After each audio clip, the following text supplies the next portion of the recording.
Hello everyone, board बाबा में आप सभी का स्वागत है। हमें विकास गुप्ता और आपके हमारे प्यारे प्यारे विद्यार्थीगण, तो कृपया ध्यान दीजिए। आज हम लोग पढ़ने वाले हैं आपके 10वीं क्लास का हिंदी का 10वां लेसन, मछली पाठ का पूरा लेखक परिचय, पाठ का पूरा सारांश और प्रश्न और उत्तर। आपकी किताब में जितने भी क्वेश्चन दिए हैं ना, उन सभी क्वेश्चन का पूरा उत्तर आज पढ़ने वाले हैं। यदि आपने पूरा पाठ नहीं पढ़ा है तो जल्दी से डिस्क्रिप्शन बॉक्स में जाइए, वहाँ पर पूरा का पूरा केवल पाठ पढ़ाया गया है, मछली कहानी पढ़ाई गई है, लाइन बाय लाइन पढ़ाया गया है। जल्दी से देख कर आ जाइए एक बार, उसके बाद से देखिए आप खुद से सारा का सारा क्वेश्चन आंसर करने लगेंगे, आपको सब समझ में आ जाएगा। ओके, फिलहाल चलिए पढ़ते हैं लेखक परिचय, पाठ सारांश, प्रश्न और उत्तर। मछली पाठ का जिसके लेखक कौन है, कहानीकार कौन है, विनोद कुमार शुक्ल है। मछली पाठ क्या है बाबू, एक कहानी है। हाँ, जैसा कि आप लोग जानते हैं, क्राइमेक्स कोचिंग सेंटर ऑफलाइन क्लासेस आपका और हमारा सबका चलता है, और ऑनलाइन की दुनिया में हम और आप एक दूसरे से जुड़े हुए हैं, बोर्ड बाबा से। ओके, तो जुड़े रहिए और मुस्कुराते रहिए। चलिए शुरू करते हैं। तो चलिए देखते हैं लेखक परिचय। ओके, लेखक परिचय, लेखक कौन है, तो हमारे विनोद कुमार शुक्ल जी हैं। ओके, जन्म इनका कब हुआ, तो 1 जनवरी 1937 ईस्वी में राजनांद गांव में छत्तीसगढ़ में हुआ था। ओके, आगे देखिए, उन्होंने वृत्ति के रूप में प्राध्यापन को अपनाया। वृत्ति का मतलब होता है सर, मतलब जीवन यापन चलाने के लिए, पेट पालने के लिए समझ सकते हैं, कमाने के लिए। प्राध्यापन यानी कि पढ़ाने का काम उन्होंने चालू किया। आगे देखिएगा, वे इंदिरा गांधी कृषि विश्वविद्यालय में एसोसिएट प्रोफेसर भी थे, यानी प्रोफेसर भी रह चुके हैं। वे 2 वर्षों 1994 से 1996 ईस्वी तक निराला सृजन पीठ में अतिथि साहित्यकार भी रहे। उनका पहला कविता संग्रह, अब देखिए उनका कुछ रचनाओं के बारे में बता रहे हैं, ठीक है। आगे देखिएगा, उनका पहला कविता संग्रह लगभग जय हिंद, ये पहला कविता संग्रह है किनका, विनोद कुमार शुक्ल जी का है। ओके, लगभग जय हिंद पहचान सीरीज के अंतर्गत 1971 में प्रकाशित हुआ था। 1971 में प्रकाशित हुआ था। आगे देखिएगा, उनके अन्य कविता संग्रह हैं, यानी कि और भी कविता का संग्रह लिखे हैं। संग्रह में बहुत सारी कविताएं होती है, सुनिएगा। वह आदमी नया गरम कोट पहनकर चला गया विचार की तरह, ये एक पूरा नाम है कविता संग्रह का, देख लीजिए। सब कुछ होना बचा रहेगा, अगला है अतिरिक्त नहीं, ठीक है, ये इनका कविता संग्रह है। अगला लिखा है सर कि उनके 3 उपन्यास, यानी कि उपन्यास भी इन्होंने लिखा है। 3 उपन्यास कौन कौन है देखिएगा, नौकर की कमीज, खिलेगा तो देखेंगे, और दीवार में एक खिड़की रहती थी, दीवार में एक खिड़की रहती थी। ये तीनों इनके उपन्यास है, और ऊपर वाला इनका कविता संग्रह था। चलिए आगे देखिए, 2 कहानी संग्रह भी है, यानी कि 2 कहानी उन्होंने लिखा है, कहानी का संग्रह लिखा है, यानी उसमें ढेर सारी कहानियाँ हैं। अभी जो हम मछली पाठ पढ़ने जा रहे हैं ना, मैंने पढ़ लिए हैं, अभी क्वेश्चन आंसर सारांश पढ़ने जा रहे हैं ना, तो ये महाविद्यालय से लिया गया है। मछली कहानी कहाँ से लिया गया है, महाविद्यालय से लिया गया है। एक्चुअली लास्ट लाइन यहाँ पे लिखा गया है, देख लीजिए। ओके, आगे देखिएगा, तो 2 कहानी संग्रह है, पेड़ पर कमरा और महाविद्यालय भी प्रकाशित हो चुकी है। आगे देखिएगा, इतावली भाषा में, यानी इतावली भाषा में उनकी कविताओं एवं एक कहानी संग्रह पेड़ पर कमरा का अनुवाद हुआ है। आपके एग्जाम में पूछ सकता है कि किस भाषा में पेड़ पर कमरा का अनुवाद हुआ है, बताइएगा। तो कौन सा, तो इतावली भाषा में। ओके, अगला पॉइंट देखिए, नौकर की कमीज उपन्यास पर मणि कौल द्वारा फिल्म भी निर्माण हुआ है, यानी फिल्म भी बनाई जा चुकी है मणि कौल के द्वारा नौकर की कमीज पर। ओके, अगला है लिखा है बाबू, विनोद कुमार शुक्ल को 1992 ईस्वी में, अब ये सब पुरस्कार है, यानी इनको कौन कौन से पुरस्कार मिले हैं ध्यान दीजिएगा। विनोद कुमार शुक्ल को 1992 ईस्वी में रघुवीर सहाय स्मृति पुरस्कार, 1997 ईस्वी में दयावती मोदी कवि शेखर सम्मान, और 1990 ईस्वी में साहित्य अकादमी पुरस्कार प्राप्त हो चुके हैं। यानी ये इनको सम्मान मिला है, इनको अवार्ड मिला है, इनको पुरस्कार मिला है। ओके, आगे देखिएगा, प्रस्तुत कहानी मछली कहानियों, यानी प्रस्तुत कहानी जो मछली है, कहानियों के उनके संकलन महाविद्यालय से ली गई है, यानी मछली कहानी महाविद्यालय से ली गई है। ओके, ये था पूरा का पूरा लेखक के बारे में, देख लीजिए। जितना भी रेड कलर से लिखा गया आप हमेशा ध्यान में रखिएगा, आपका ऑब्जेक्टिव के लिए बहुत इंपॉर्टेंट है। चलिए अब देखते हैं सारांश। पाठ का सारांश क्या है, तो बाबू पाठ पढ़ लीजिएगा ना, तो आप सारांश खुद से भी लिख लीजिएगा। सारांश क्या होता है, कुछ नहीं होता है, उसी पाठ को शॉर्टकट में बस बता देना, कहानी समझा देना, वही सारांश होता है। चलिए देखते हैं सारांश में क्या लिखा गया है। लिखा गया है, प्रस्तुत कहानी मछली हमारी पाठ्य पुस्तक गोधुली की है। इसे विनोद कुमार शुक्ल ने लिखा है। यह एक संस्मरण है। संस्मरण का मतलब हुआ यानी कि याद है, इसमें बचपन की याद को दिखाया गया है। ठीक है, आगे देखिएगा। कहानी एक छोटे शहर के निम्न मध्यम वर्गीय परिवार के भीतर के वातावरण, जीवन यथार्थ और संबंधों को आलोकित करती हुई लिंग भेद की समस्या को भी स्पर्श करती है। समझिएगा ध्यान से, एक मध्यम वर्गीय परिवार की कहानी है जिसमें क्या ऐसा तो जीवन की यथार्थ यानी जीवन की सच्चाई है, और साथ ही साथ लिंग भेद की समस्या को भी बताती है, यानी किस प्रकार से समाज में लड़कियों को घर में रखा जाता है। इस कहानी के मतलब अंत में बताया गया है। लड़कियों को उतना छूट नहीं मिलता है, लड़कों को बहुत ज़्यादा छूट मिलता है, या कभी कभी किसी मामले में लड़कों को भी उतना अधिकार नहीं मिल पाता है। ये सारी बातें हैं। ठीक है, अब आगे देखिए, अगला पैराग्राफ है। लेखक के पिताजी दोनों भाइयों को लेकर मछली खरीदने जाते हैं, बाजार जाते हैं दोनों भाइयों को लेकर। एक तो खुद लेखक है और साथ साथ संतु उनका छोटा भाई है। ठीक है, मैंने पिताजी इन दोनों को लेकर जा रहे हैं। मछली खरीदकर दोनों को घर भेज देते हैं। वे दोनों छोटे रास्ते से घर आते हैं। वे दोनों छोटे रास्ते से, कहानी में बताया गया था ना कि तुरंत दौड़कर गली के रास्ते पकड़कर चले जाते हैं, घर जल्दी जाते हैं कि मछलियाँ कहीं मर मत जा सके। कहानी में सब बताया गया था। चलिए फिलहाल ये देखते हैं, सुनिएगा। बारिश भी होने लगती है। वे मछली को बचाना चाहते थे, इसलिए झोले का मुंह खोलकर उसमें पानी भरना चाहते हैं। उन्हें लगता है कि मछली भाग जाएगी। झोला को कसकर पकड़े हुए घर आते हैं। घर आकर छोटा भाई अपनी बहन के पास जाता है। वह झिड़की देती है, झिड़की मतलब थोड़ा सा डांटती है कि काहे भीमल बड़ा सर जो भी है, परंतु प्यार से फिर पानी पोंछकर साफ कपड़े पहना देती है। अब आगे देखिएगा, आगे लिखा है बाबू, लेखक मछलियों को आधा बाल्टी पानी में डालते हैं। मछलियाँ उछलती हैं। एक छोटी मछली तो भागकर नाले में चली जाती है। एक्चुअली चली जाती है नहीं, यहाँ पर लेखक एक पहले की कहानी बताए थे कि एक छोटी मछली तो भागकर नाले में चली गई थी। याद रखिएगा, यहाँ पर क्या होना चाहिए, थी होना चाहिए, ध्यान रखिएगा। फिर मिलती भी नहीं। दीदी उन्हें बताई थी कि मछली नालों से होते हुए बड़ी नदी में चली जाएगी। मतलब ये पहले की कहानी बताए थे, फिलहाल अभी की नहीं है, देख लीजिए। आगे देखिएगा। लेखक का नौकर मछली काटने की तैयारी करता है। जब मछली आया है तो बनेगा कि नहीं बनेगा, सभी लोग खाएंगे भी।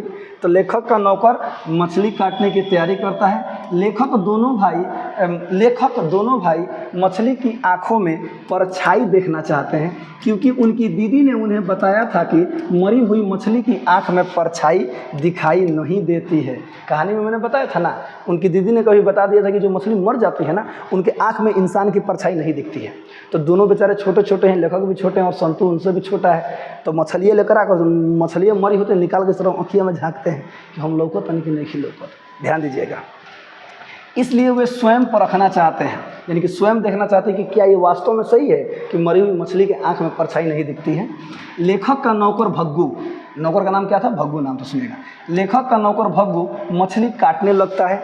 उसी समय लेखक का छोटा भाई संतु एक जिंदा मछली तौलिए से लेकर कुएं के पास भागता है, क्योंकि वह उसे बड़ी करके उसके साथ खेलना चाहता है। समझिएगा ध्यान से, यहाँ पर तौलिए से नहीं बाबू, अंगोछे से, क्योंकि भग्गू किस में रखा था मछली, गौमछी में रखा था, अंगोछे से। ठीक है, तौलिए में देखेंगे तो कोई दिक्कत नहीं है, लेकिन अंगोछा से, किताब में अंगोछा लिखा है। ठीक है, देखिएगा, एक एक चीज़ कहानी पढ़ लीजिएगा ना, आपको सब याद हो जाएगा।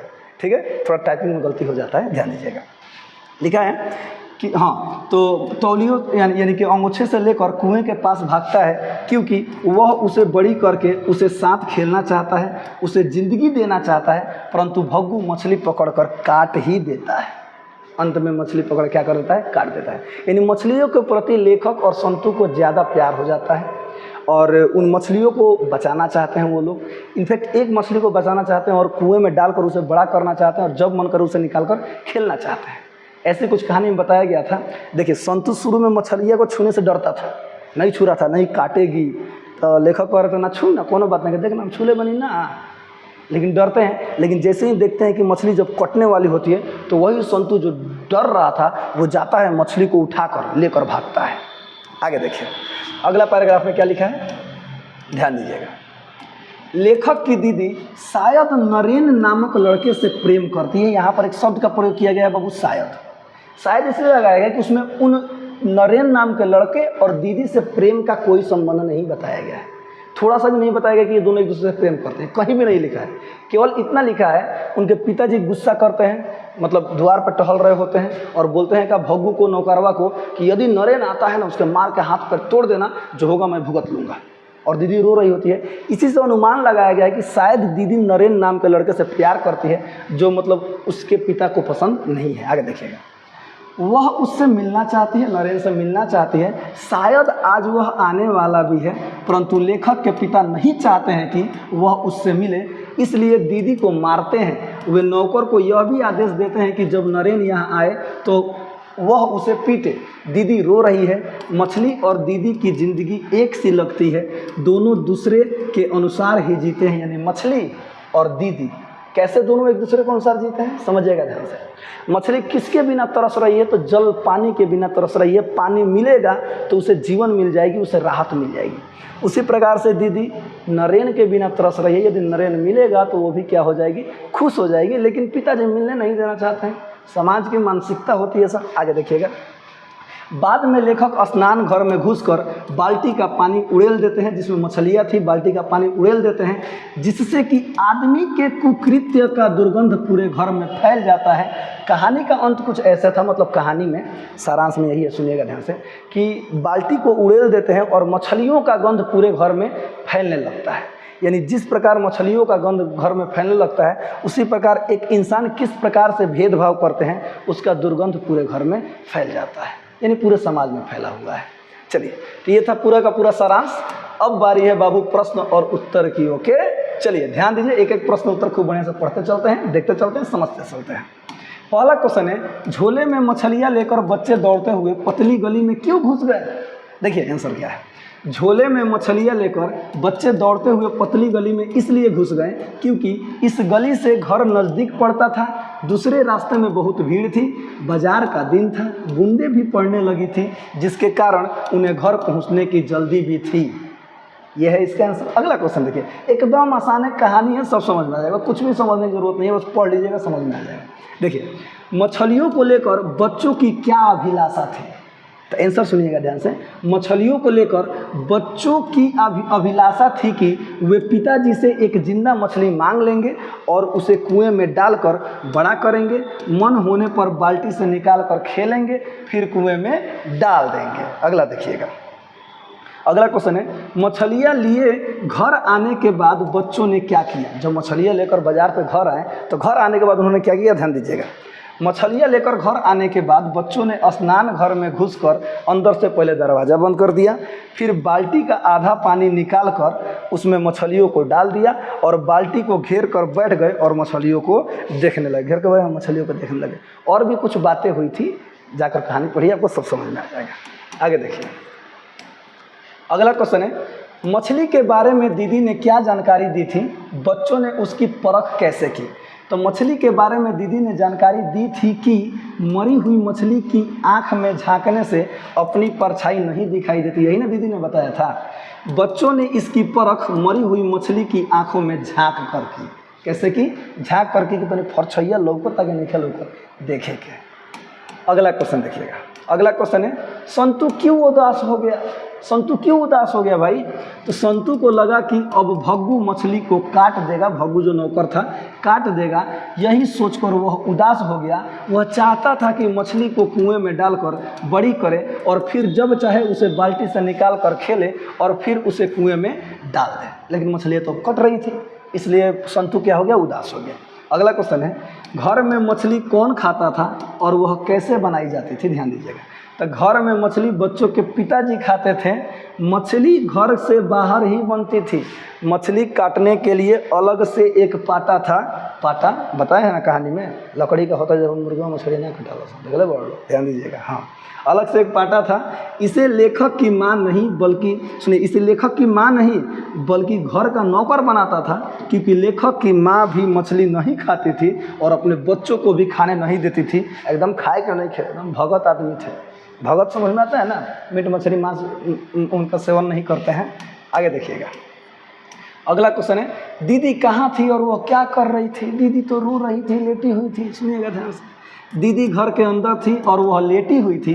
जब उससे उसके भाइयों ने पूछा तो उसने कहा कि वह बाहर से दरवाज़ा बंद कर दे, उसकी तबीयत ठीक नहीं थी।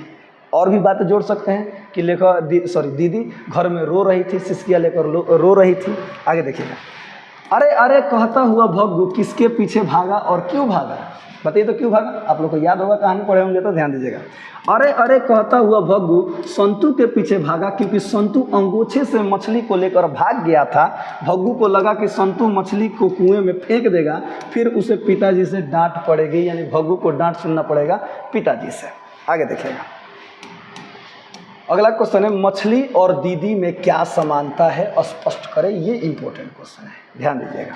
एक्चुअली सब इम्पोर्टेंट है, जब किताब में तो सब इम्पोर्टेंट है ना, ध्यान दीजिएगा। मछली और दीदी में यह समानता है कि दोनों अपने प्रेम के लिए तड़प रही थी। दीदी भी तड़प रही थी, मछली भी तड़प रही थी। जल से मछली को इतना गहरा प्रेम होता है कि वह उसके बिना जिंदा नहीं रह सकती, इसलिए जल से अलग होकर वह तड़प रही थी।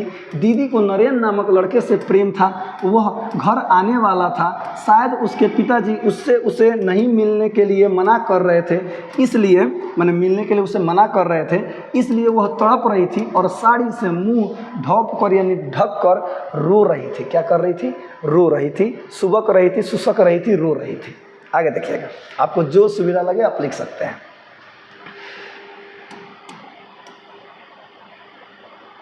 यहाँ पे कॉमा मत लगाइएगा बाबू, ठीक है, मत लगाइएगा, ओके। चलिए आगे देखिए, अगला क्वेश्चन है, पिताजी किससे नाराज थे और क्यों नाराज थे? ध्यान दीजिएगा, पिताजी दीदी से नाराज थे क्योंकि शायद दीदी नरेन नामक लड़के से प्रेम करती थी। पिताजी उस लड़के को पसंद नहीं करते थे, परंतु दीदी उस लड़के से मिलना चाहती थी। शायद इसलिए दीदी पिताजी से मार खाई थी। शायद इसलिए लगाया जा रहा है, वो मैंने बताया था ना अभी शुरू में, कि उसमें कहीं भी स्पष्ट तरीके से नहीं लिखा गया है कि दीदी जो है वो नरेन नामक लड़के से प्यार करती है। ओके भाई, इसी में लिखा गया है, यहाँ से इंटर हो जाता है, कभी कभी तो नीचे आ जाता है, कोई बात नहीं, ध्यान दीजिएगा।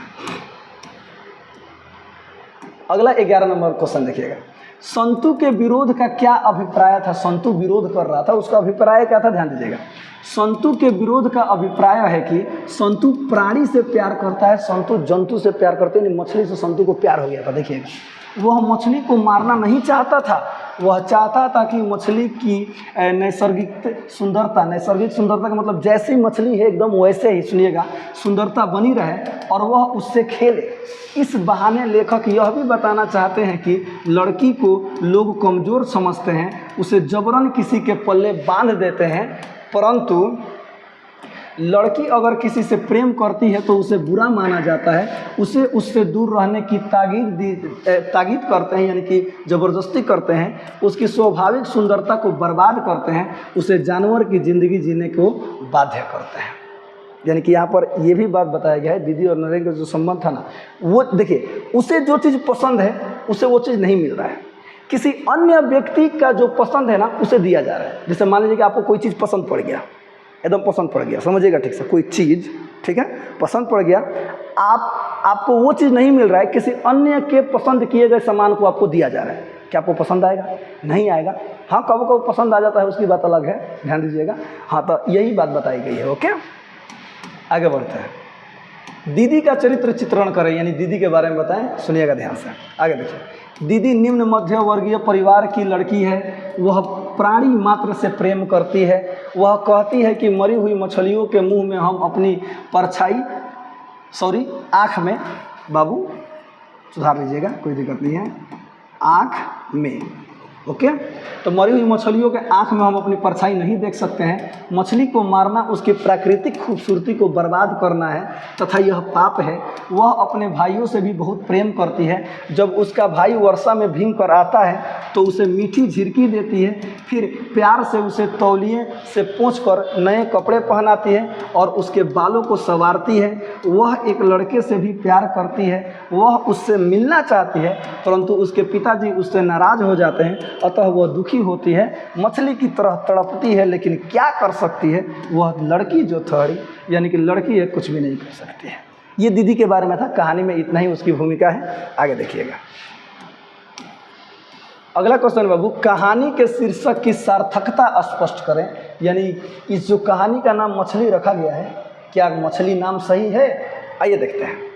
कहानी का शीर्षक मछली है, इसके बहाने लेखक प्राणी को प्रेम की सीख देते हैं, यानी इंसान को प्रेम की सीख देते हैं। पूरी की पूरी कहानी मछली के इर्द गिर्द घूमती है, यानी कि मछली, बार बार मछली पर ही बात की गई है। कहानी की शुरुआत मछली की खरीद से शुरू होती है। संतु मछली को बचाना चाहता है परंतु वह बचा नहीं पाता है। कहानी के मध्य में वह अपनी बहन की दशा भी मछली जैसी ही देखता है। मछली पानी बिना तरसती है, दीदी नरेन बिना तरसती है। सुनिएगा, इसके लिए उसे अच्छा नहीं लगता है। लेखक इस बहाने बताते हैं कि लड़की के साथ भी जानवरों जैसा ही व्यवहार होता है। यानी लेखक ये बताना चाहते हैं कि देख लीजिए, जो पसंद है उसे नहीं दिया जा रहा है, अपने पसंद का खेल। जैसे जानवर कभी भी बोलते हैं हम क्या चाहिए, एंगल ले दिए और कुछ गोद देते हैं, लेखो, समझिएगा ध्यान से। आगे, कहानी के अंत में मछली के गंध से उसका पूरा घर महकने लगता है। इसी के साथ कहानी समाप्त हो जाती है। इस तरह कहानी का शीर्षक मछली बिल्कुल सार्थक है, यानी कि बिल्कुल सार्थक, यानी एकदम बढ़िया है। अगला क्वेश्चन वो व्याख्या करें, ठीक है। अभी आपको जो व्याख्या करना सिखाया जा रहा है ना, बस देख लीजिए और याद कर लीजिए कि यानी इस क्वेश्चन का व्याख्या ऐसे हो रहा है ना। लेकिन एग्जाम के टाइम में ना और बेहतर तरीके से आपको व्याख्या कैसे करना है उसका एक अलग तरीका होता है, बेहतर तरीका होता है, आपको सिखाया जाएगा, सबका सब सिखाया जाएगा। ओके, ध्यान दीजिएगा। पहला क्वेश्चन है, बरसते पानी में खड़े होकर झोले का मुंह आकाश की तरफ फैलाकर मैंने खोल दिया ताकि आकाश का पानी झोले के अंदर की मछलियों पर पड़े। चलिए व्याख्या देखते हैं। प्रस्तुत पंक्ति हमारी पाठ्य पुस्तक गोधुली की मछली शीर्षक पाठ से ली गई है। इसे विनोद कुमार शुक्ल जी ने लिखा है, विनोद कुमार शुक्ल जी ने लिखा है। ओके, यहाँ बाबू गोधुली भाग 2 भी आप लिख सकते हैं, ठीक है, 2 लिख लीजिएगा, यानी गोधुली भाग 2 की मछली शीर्षक पाठ से ली गई है।